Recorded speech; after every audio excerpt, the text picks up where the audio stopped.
চুপ।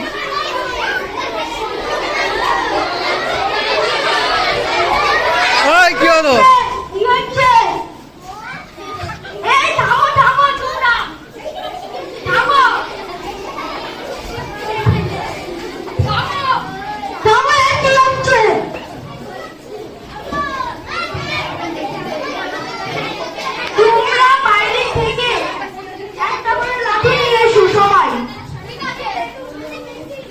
কি হলো? দাঁড়িয়ে আছি কেন সবাই?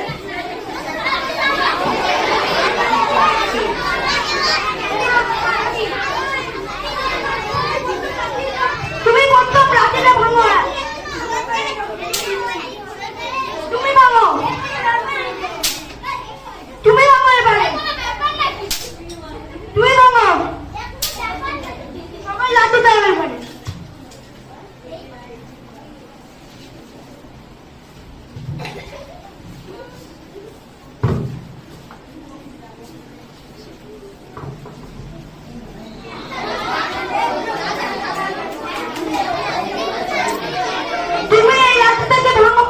পড়ে গেল পড়ে গেল পড়ে গেল।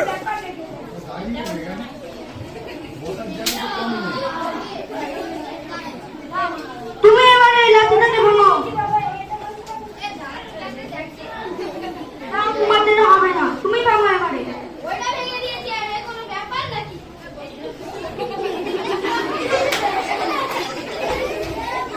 তুমি ভাঙো।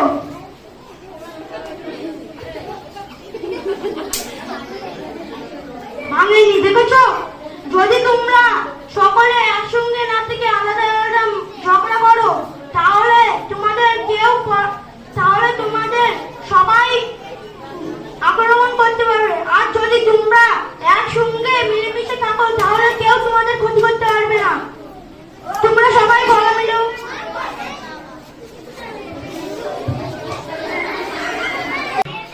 এই নাটকের মাধ্যমে আমরা কি শিখলাম? এখন আমরা চারিদিকে দেখতে পাচ্ছি একটা ঘটনা ঘটে গিয়েছে। জাস্টিস ফর আরজি কর বলছে। তোমরা তো সঠিকভাবে বোঝো না বিষয়টা, যে একটা মেয়ে একলা রাত্রিবেলা ডিউটি করার পরে রাত্রিবেলা একা ছিল, তার উপর কয়েকজন আক্রমণ করেছিল এবং সে মারা গিয়েছে। তো আমরা এই নাটকের মাধ্যমে শেখালাম যে একা নয়, যেখানেই আমরা থাকবো, বিপদের মধ্যে থাকবো, সবসময় দল বেঁধে থাকবো। তাহলে আমাদেরকে কেউই সহজে আক্রমণ করতে পারবে না বা আমাদের কেউ কোনো ক্ষতি করতে পারবে না। তো এই শিক্ষক দিবসে আমাদের এটাই অঙ্গীকার, আমরা সবাই মিলেমিশে থাকবো, একে অপরের বন্ধু হয়ে থাকবো, সবাই একসাথে।